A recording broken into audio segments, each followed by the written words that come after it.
नमस्कार. आजचा विषय खरंच खूप महत्त्वाचा आहे, कारण हा विषय आहे प्रत्येक नोकरी करणाऱ्यासाठी. तुम्ही म्हणता तो म्हणजे कसा? दर महिन्याला तुम्हाला सॅलरी मिळते, तुम्ही घर चालवता, EMI भरा, मुलांचे शिक्षण, घर खर्च, शॉपिंग, बिल सगळे या एका आणि फक्त एका पगारातून होतात. पण एक प्रश्न स्वतःला विचारा, समजा उद्यापासून माझा पगार येणं बंद झालं तर? उद्या जर माझी नोकरी गेली तर? पण एक प्रश्न स्वतःला विचारा की समजा उद्यापासून माझा पगार येणं बंद झालं तर मी माझं आयुष्य किती दिवस, किती महिने, किती वर्ष हे घालवू शकतो? 1 महिना, 2 महिने, 3 महिने की फक्त काही आठवडे? तर हा व्हिडिओ शेवटपर्यंत नक्की पहा, कारण आज आपण बोलणार आहोत एका सॅलरीवर अवलंबून न राहता हळूहळू दुसरा इन्कम सोर्स कसा तयार होईल याकडे आपण आज बोलणार आहोत. फक्त सॅलरीवर डिपेंड राहणं योग्य आहे का, की रिस्की आहे? काय वाटतं तुम्हाला? जॉब करणं चुकीचं नाही. नोकरी ही इन्कमची खूप महत्त्वाची आणि स्टेबल सोर्स असते. पण जेव्हा समस्या निर्माण होतात तेव्हा काय करायचं आणि कसं करायचं? जेव्हा आपल्या आर्थिक आयुष्याचा 100% भाग एका इन्कमवर असतो, समजा तुमचा पगार 50,000 आहे, दर महिन्याला तुमचे खर्च 40,000 आहेत, म्हणजे तुमच्याकडे 10,000 उरतात, बरोबर की नाही? आता अचानक जॉबमध्ये काही प्रॉब्लेम आला, कंपनी ले ऑफ झाली. आजकाल तर आपण ऐकतोच आहे, TCS मध्ये कितीतरी लोकांना कामावरून काढलं. म्हणजे होतात, जॉबमध्ये काही चेंजेस होतात, काही अपग्रेड्स होतात. AI मुळे तर आता IT क्षेत्र तर खूपच धोक्यात चालू आहे असं म्हणतात. हे म्हणजे ऐकते मी पण आणि पाहते. सो दॅट तुम्हाला खरंच असं वाटतं का की जॉबवर आपण डिपेंड जर राहिलो आणि उद्या जर समजा TCS मध्ये जसं काढलं कामावर तसं आपल्याला काढलं तर हो, दुसरा जॉब भेटेल ना, दुसऱ्या कंपन्या आहेत, नाही असं नाही. परंतु त्यासाठी काही वेळ वगैरे तर लागतो ना, की आज हा जॉब सोडला गेला की लगेच दुसरा तर भेटत नाही ना. तर त्यासाठी कसं? तर कारण कसं आहे माहितीये का, जॉब जरी थांबला तरी आपले जे खर्च आहेत ना ते थांबत नाही. आपलं घरभाडं असतं, आपले EMI असतात, आपले कारचे EMI असतात, म्हणजे घराचा खर्च हा चालूच असतो. मुलांचे शिक्षण किंवा अजून काही घरामध्ये लागणाऱ्या गोष्टी. पैशाशिवाय एकही दिवस आपण राहू शकतो का? जर समजा आजचा दिवस असा आपण ठरवलं की आज आपल्याकडे रुपया नाही, आज आपण असंच राहू, उपाशी तर नाही ना आपण राहू शकत. त्यासाठी अन्न तर लागणार नाही, बरोबर की? म्हणून आपल्याला फक्त इन्कम वाढवायचा नाहीये, तर इन्कमचे सोर्स वाढवायचे. पण हे सगळं करत असताना ना आपल्याकडून एक मोठी चूक होऊ शकते. आता तुम्ही म्हणताल ती कोणती चूक? आता आम्ही तर एवढं सगळं करणार, पण चूक काय करणार? चूक अशी की साईड इन्कम ऐकल्यानंतर काही लोक काय करतात, यूट्यूबवर व्हिडिओ पाहिला, हा बिझनेस करा, महिन्याला 1 लाख रुपये कमवा. दुसरा व्हिडिओ येतो, हा ऑनलाईन काम करा, रोज 5,000 कमवा. आणि मग एकाच वेळी यूट्यूब चालू होतं, ट्रेडिंग चालू होतं, फ्रीलान्सिंग चालू होतं, बिझनेस सुरू, आणि काही दिवसांनी सगळंच बंद. म्हणून एक महत्त्वाचा रूल लक्षात ठेवा, एक स्किल, एक इन्कम सोर्स, सातत्य. सुरुवातीला एकाच गोष्टीवर फोकस करा, जी जमू लागली, इन्कम येऊ लागली, मग पुढचा इन्कम सोर्स तयार करा. कारण मला हा एक्सेल पण येते, मला ट्रेडिंग पण येते, मला अमुक येते, मला तमुक येते, असं नाही चालतं. कारण काय होतं, 4 वेगळ्या गोष्टी म्हणल्यानंतर आपलं मन हे 4 ठिकाणी भटकणार. त्यामध्ये जॉब, घरातलं काम, परत हे सगळ्या गोष्टी.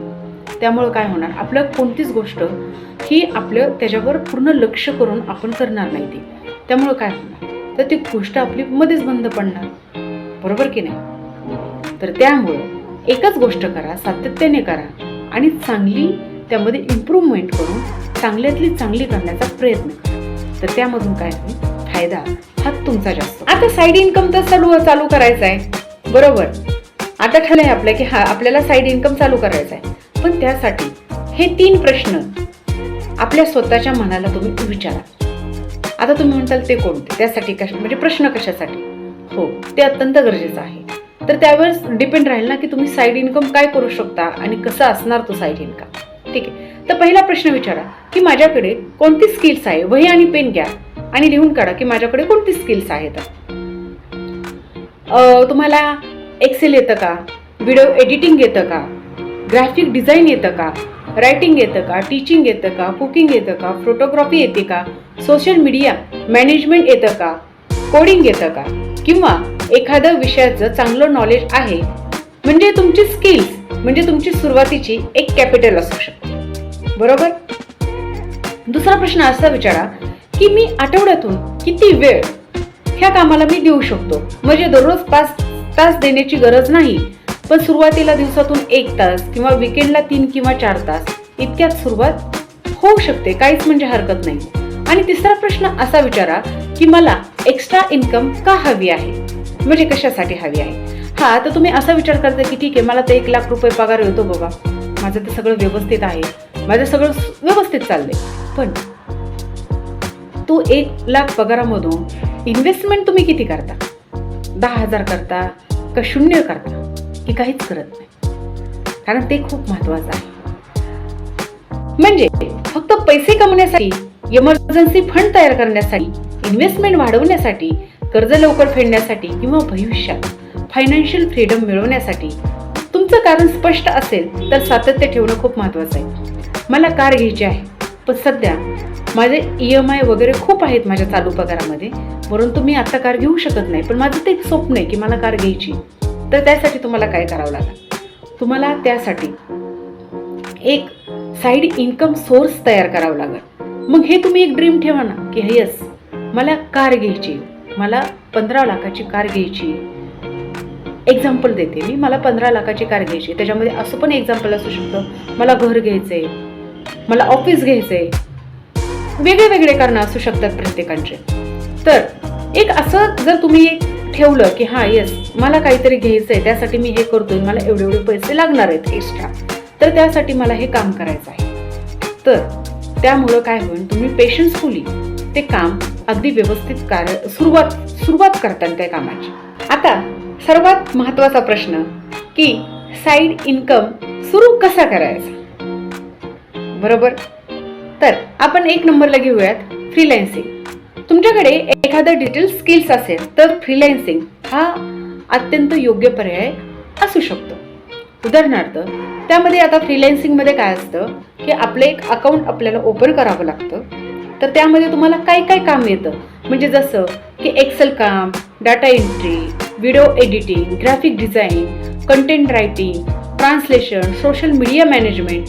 सुरुवातीला छोटे काम मिळेल, कदाचित पहिल्या महिन्यात मोठे पैसे मिळणार नाहीत, पण तुम्ही काम केलं तर एक्सपिरियन्स मिळवला, पोर्टफोलिओ तयार केला आणि हळूहळू चांगले क्लायंट्स मिळण्याचा प्रयत्न केला तर साईड इन्कम हा नक्की वाढू शकतो. कारण फ्रीलान्सिंगमध्ये तुमचं काम बोलतं. जेवढं तुमचं काम हे म्हणजे त्यांनी दिलेल्या वेळेमध्ये तुम्ही तेवढ्या तत्परतेने पूर्ण करून दिलं, तेवढं अट्रॅक्टिव्ह पूर्ण करून दिलं, तेवढ्या चांगल्या पद्धतीने पूर्ण करून दिलं तर तुमचे ते क्लायंट्स हे रेग्युलर होतात आणि ते तुम्हाला अजून काम मिळवून देतात. तुम्ही एखादं छोटं प्रोडक्ट विकू शकता. फूड प्रोडक्ट म्हणा, क्लोथिंग, डिजिटल प्रोडक्ट किंवा तुमच्या स्किल्सशी संबंधित जसं की ज्वेलरी वगैरे. आपण ज्यावेळेस यूट्यूब किंवा इंस्टाग्रामवर पाहतो त्यावेळेस खूप सुंदर असे छान छान ते खूप सांगतात. असं लाईव्ह असतं त्यांचं ते सेशन वगैरे.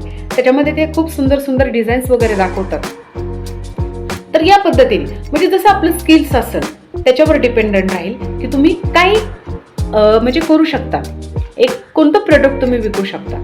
पण हे जे तुम्ही ऑनलाईन शॉपिंग वगैरे काय जे आहे ना, ते ज्यावेळेस तुम्ही विकणार ना तर ते तुमच्या स्किल्सच्या निगडीत ठेवा. म्हणजे समजा मला खूप एक्सेल मला खूप चांगल्या पद्धतीने येतं, ठीक आहे, तर मी एक्सेलच्या संबंधितच ते काम करणार.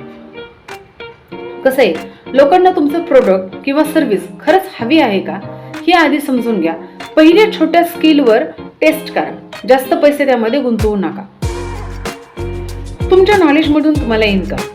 आता प्रत्येकाला नॉलेज असतंच, कारण आपण एवढे शिकलेलो आहोत, सवरलेलो आहोत. आपण बाहेर येता जाताना किंवा आपण काम करताना आपल्या सभोवतालचं वातावरण वगैरे ह्या सगळ्या गोष्टीमुळे आपल्यामध्ये ज्ञानाची ही जी भर आहे ना ती वाढतच जाते, ती कमी होत नाही. तर समजा तुम्हाला एखाद्या विषयाचं जर खूप चांगलं नॉलेज असेल तर तुम्ही तसं ते करू शकता. समजा तुम्हाला जर खूप चांगल्या पद्धतीने एक्सेल येत असेल तर तुम्ही एक्सेल टीचिंग करू शकता ऑनलाईन. ठीक आहे. जर तुम्हाला सल्ले वगैरे चांगले द्यायला आवडत असेल तर तुम्ही सल्ले पण देऊ शकता ऑनलाईन. ते पण आता म्हणजे देतातच ना. जर तुम्हाला फिटनेसचं चांगलं नॉलेज असेल की सकाळी उठल्याबरोबर काय खाल्लं पाहिजे, कोणता योगा केला पाहिजे, कुणी कसा काय, ह्याचं जर तुम्हाला चांगलं नॉलेज असेल तर तुम्ही फिटनेस कोच पण होऊ शकता कोणाचं तरी. समजा तुम्हाला कुकिंग खूप चांगलं येत असेल, तुम्हाला खूप सुंदर सुंदर वेगळ्या वेगळ्या डिश बनवायला आवडतात आणि त्या खूप चांगल्या येतात बनवायला, तर तुम्ही ते पण करू शकता. म्हणजे तुमचं नॉलेज जे आहे ते दुसऱ्यांसाठी किती युजफुल असेल तर त्यातून इन्कमची जी संधी आहे ती जास्त निर्माण होण्याचे चान्सेस हे जास्त असतात. साईड इन्कम म्हणजे नेमकं काय? साईड इन्कम म्हणजे आता असं बऱ्याच लोकांना वाटतं की साईड इन्कम म्हणजे दुसरी नोकरी करणे, पण हे चुकीचं आहे पूर्ण. साईड इन्कम म्हणजे तुम्ही म्हणजे दिवसा वेगळी आणि रात्री वेगळं असं नाही. हे नाही साईड इन्कम. तुमची झोप होणार नाही, तुमचं हे पूर्ण दैनंदिन दिनचर्या हे पूर्ण बदलून जाणार, बरोबर की नाही? असं नाही करायचं आपल्याला. तर साईड इन्कम म्हणजे तुमचा मुख्य जॉब किंवा बिझनेस व्यतिरिक्त मिळणारा अतिरिक्त उत्पन्नाचा सोर्स. आता ते कसं?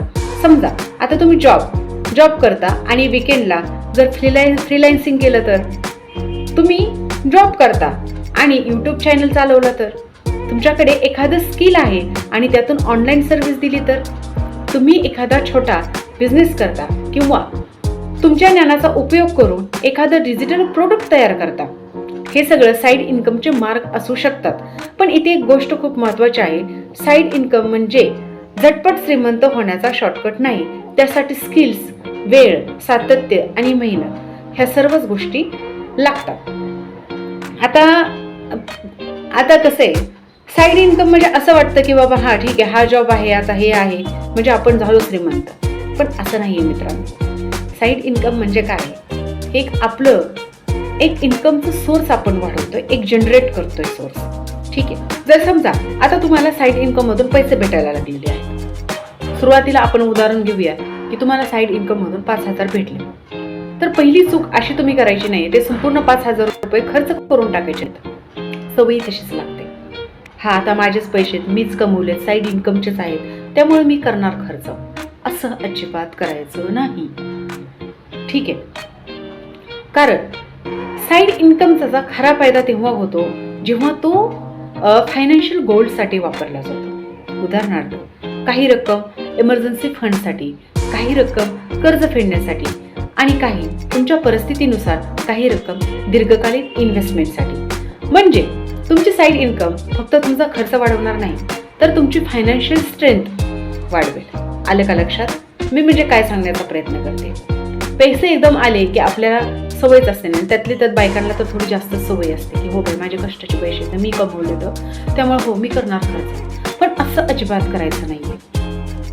कारण महत्वाची गोष्ट, ते जर तुम्ही आत्ता 5,000 आले साईड इन्कम मधून, त्याचे तुम्हाला हिशोब कुठं ठेवायचा नाहीये, कोणाला द्यायचा नाहीये, म्हणून तो जर तुम्ही तसाच खर्च केला तर पहिली गोष्ट अत्यंत घाणेरडी सवय लागते. तशीच नंतर करायची.